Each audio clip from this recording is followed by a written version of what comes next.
నీ వయసు వాళ్ళందరూ కూడా సిటీకి వెళ్ళిపోయి జాబ్ చేసుకుంటున్నారు. నీతో చదివిన వాళ్ళందరూ కూడా వెళ్ళిపోయారు సిటీకి. హైదరాబాదో, చెన్నైయో, బెంగళూరు, ఎక్కడో ఒకటి ఏదో ఒకటి చిన్న జాబో పెద్ద జాబో ఏదో ఒకటి వాళ్ళకి నచ్చిన జాబ్ చేసుకుంటున్నారు. కానీ నువ్వు మాత్రం నువ్వు మాత్రం ఊర్లోనే ఉండిపోయి, ఊరికే అంకితం అయిపోయి, ఊర్లోనే అమ్మా నాన్నకి భారం అయిపోయి ఇంకా అక్కడే ఉండిపోయావు. ఎప్పుడన్నా ఆలోచించుకో ఒకసారి. లేదు, మా అమ్మా నాన్నకి నేను ఊళ్ళో ఉండటం ఇష్టమే అనుకుంటే అది వేరే తప్పేం కాదు. ఎందుకంటే కొన్నిసార్లు అమ్మా నాన్నలకి మనం తోడుండాల్సిన బాధ్యత, మన అవసరం ఎంతో ఉంటుంది. కానీ నువ్వు ఆలోచించుకో ఒకసారి. నీకు అన్నీ బాగుండి, అంతా కూడా బాగుండి కూడా ఇప్పటికీ ఈ వయసు వచ్చినా కూడా తల్లిదండ్రుల సంపాదన మీదే నువ్వు ఆధారపడుతున్నావు. నెల 1వ తారీఖు వచ్చేసరికి నీ గడ్డం చేసుకుంటాక కూడా నీ తల్లిదండ్రులనే నువ్వు డబ్బులు అడుగుతున్నావు అంటే నువ్వు జీవితంలో ఏదో మిస్టేక్ చేసినట్టే. ఇప్పుడు కూడా మించిపోయింది ఏమీ లేదు. నువ్వు ఒక జడ పదార్థంలాగా అక్కడే ఉండిపోయి, అక్కడే ఉన్న స్నేహితులతో అదే ఒక ప్రపంచం అనుకుంటా అక్కడే తిరుగుతూ ఉంటావా? ఏదో ఒక జాబు, నువ్వు చదువుకున్న చదువుకి, నువ్వు చదువుకున్నది పెద్ద చదువా చిన్న చదువా, అది ఏదైనా కానీ ఈరోజు లోకంలో ఏలు ముద్ర వేసేవాళ్ళు కూడా లక్షల కోట్లు సంపాదిస్తున్నటువంటి కాలం ఇది. టెక్నాలజీ అంత డెవలప్ అయింది. ఎన్నో ఆపర్చునిటీస్ ఉన్నాయి బయట.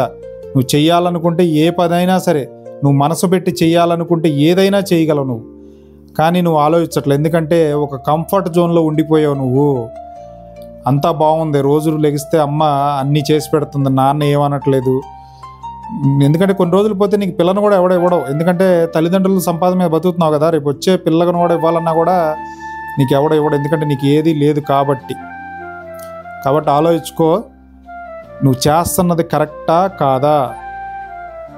పిల్లాడు కూడా ఆలోచించుకోవడం కూడా కాదు, తల్లిదండ్రులు మీరు కూడా ఆలోచించాలి. నా పిల్లాడు నా దగ్గర ఉన్నట్టు చెడిపోతున్నాడా? లేదు, మీ పిల్లాడిని మీరే చెడగొట్టుకోవాలనుకుంటే అట్టు పెట్టుకోండి. ఇంక కొన్ని రోజులు కాదు, ఇంక కొన్ని రోజులు అట్టు పెట్టుకోండి. ఇంక ఎందుకంటే రేపు పొద్దున వచ్చిన అమ్మాయి చేత మీరే మాటలు అనిపించుకోవాలి కదా. ఇలాంటి కొడుకుని ఎందుకు కన్నారో, కొని నా జీవితం ఎందుకు పాడు చేశారని చెప్పి ఆ వచ్చిన అమ్మాయి మిమ్మల్ని అనకూడదు అంటే ఈరోజే పిల్లాడిని ప్రయోజకుడు అవ్వమని చెప్పి చెప్పండి. మీ బాధ్యత అది, తల్లిదండ్రులుగా మీ బాధ్యత. ఆ చెట్టు అంతా ఎదిగిన కొడుకుని ఏమంటామండి, ఏం తిట్టలేమండి కొడుకు నన్ను అనుకున్నారా?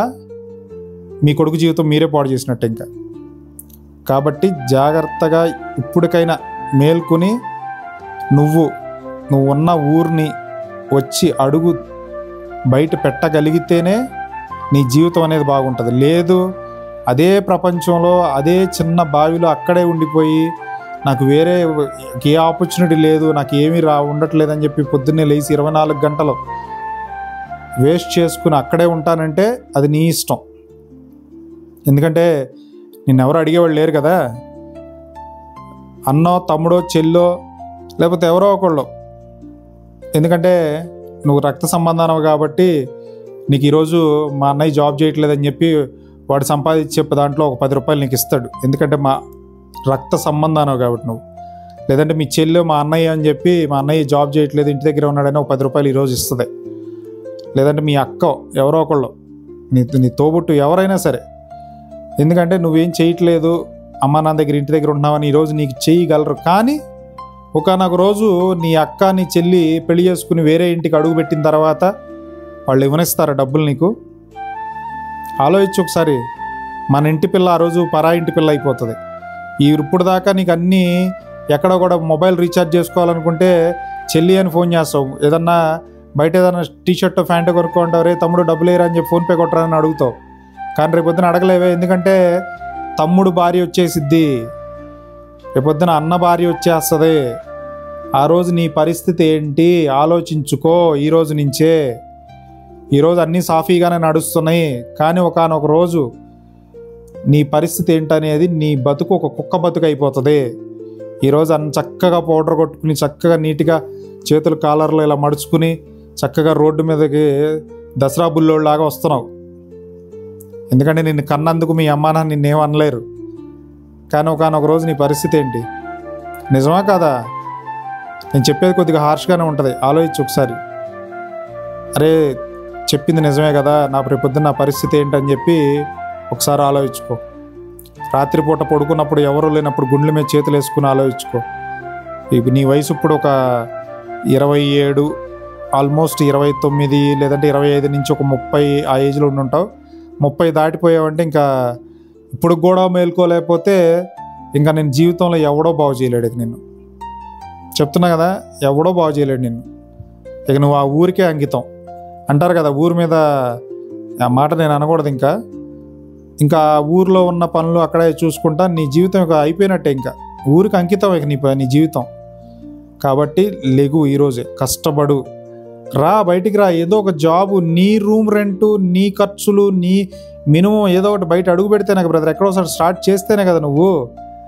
అందరు కూడా బయటకు వచ్చి ఈరోజు సంపాదిస్తున్న వాళ్ళందరూ కూడా ఒక్కసారి వాళ్ళకి లక్షల జీతాలు వచ్చి పడిపోలా. 5,000, 10,000 దగ్గర నుంచి స్టార్ట్ చేసిన వాళ్ళు అందరూ. నువ్వు ఎక్కడోసారి ఏదో స్టెప్లో స్టార్ట్ చేయాలి కదా. ఒక అడుగు నువ్వు ముందు బయటకు వేస్తే నాకు ఇంకో 10 అడుగులు నువ్వు వేయగలిగేది. ఏమి వేయకుండా అన్నీ ఈజీగా అన్నీ నీ కాళ్ళ ముందుకి రావాలంటే రావు. నీ తల్లిదండ్రులు ఎన్నాళ్ళు ఉంటారు నీతో, వాళ్ళు ఉన్నంతకాలం నీకు పెడతానే ఉంటారు, ఇబ్బంది ఏం లేదు. వన్ ఫైన్ డే వాళ్ళ ఆరోగ్యం కూడా పాడైపోయి వాళ్ళు కూడా పెద్దవాళ్ళు అయిపోయిన పరిస్థితి, నీ పరిస్థితి ఏంటి? ఎవడు పెడతాడు నీకు సమాజంలో?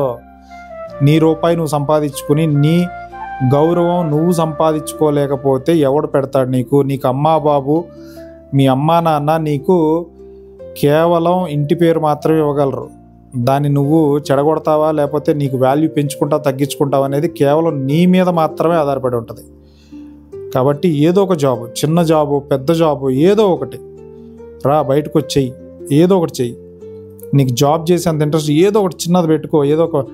ఏదో ఒకటి చిన్న బిజినెస్ ఏదైనా సరే, అది ఏ చిన్న బిజినెస్ అయినా నేను చేయగలను ఈ పని అని చెప్పి నువ్వు స్టార్ట్ చెయ్యి. ఏదో ఒకటి నేను చెయ్యను, నేను ఇలాగే ఉంటానంటే నేను ఎవ్వడు మార్చలేరు ఈ జీవితంలో. చెప్తున్నా కదా, ఒక సొంత బ్రదర్ లాగా, ఒక శ్రేయోభిలాష్ లాగా, ఒక మిత్రుడిలాగా చెప్తున్నా నీకు.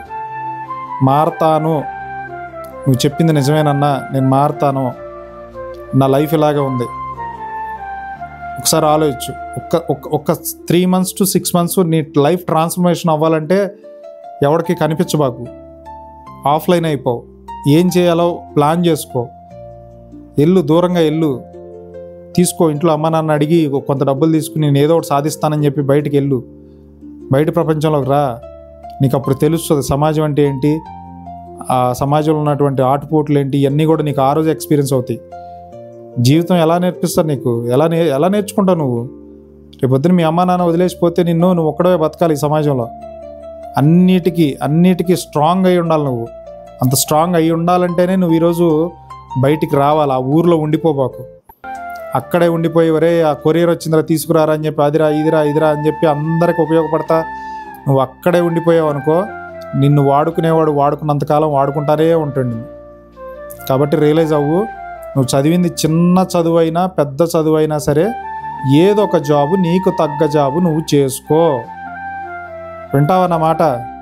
వింటాను అంటే నీ ఇష్టం. నేను విన్నా, నేను ఇంతేను, మాకంతా ఆస్తులు ఉన్నాయి, బాగున్నాయి, మేము రిచ్ కిడ్, మేము గోల్డెన్ స్పూన్తో పుట్టాను అని అంటావా? నీ ఇష్టం, అలాగే ఉండు, మారొద్దు. నా కోసం మారొద్దు.